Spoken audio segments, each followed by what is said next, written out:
আল্লাহ, তোমার নবীকে ভালোবাসার কারণে অনেকে বলে বেদাতি, তোমার নবীকে ভালোবাসার কারণে অনেকে বলে ভণ্ড। তোমার নবীকে ভালোবাসি ভালোবাসি, যে যাই বলুক নবীকে ভালোবেসেই যাব। মালিক রে, তুমি তো বলেছ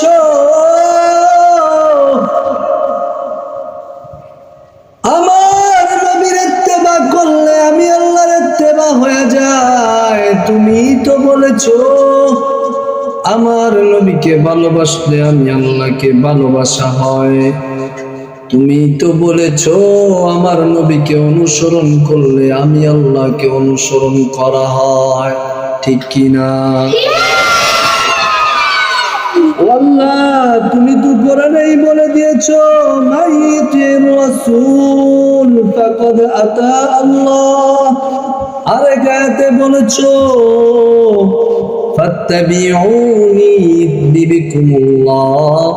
তুমি তো বলেছো আমার বন্ধুর ইত্তেবা করো, আমি আল্লাহর ইত্তেবা হয়ে যাবে। তোমাকে ভালোবাসার মানে নবীর ভালোবাসা, নবীকে ভালোবাসলেই তোমার ভালোবাসা, নবীর গোলামি করলেই তোমার গোলামি করা, নবীর দল গঠন করলেই তোমার দল গঠন করা। আল্লাহ, তুমি তো তোমার নবীর ইজ্জত বাড়াই দিছো। ওই নবীকে ভালোবাসার কারণে যদি কেউ আমাকে বেদাতি বলে, কেউ ভণ্ড বলে, আমার দেখার বিষয় না। আল্লাহ, তোমার নবীকে ভালোবাসতে বাসতে যদি আমি জাহান্নামে যাই, তাও আমার সমস্যা নাই, সমস্যা নাই। কারণ তুমি বলছো তোমার নবীকে ভালোবাসলে তোমাকে পাওয়া যাবে।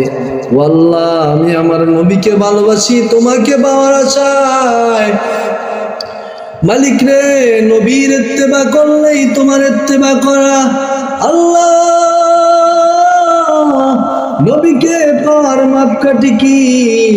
ইন্নাল উলামা ওয়ারাসাতুল আম্বিয়া। উলামায়ে কেরাম হইল আল্লাহর রাসূলের ওয়ারিস।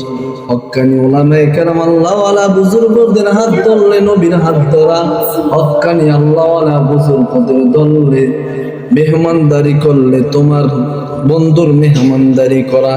ও আল্লাহ, তোমার বন্ধু যদি আমার নবী খুশি হয়ে যায়, তুমিও খুশি হয়ে যাও, এটা তোমারই কথা রে আল্লাহ। আমি আমার নবীর চাইতে জানের চাইতে ভালো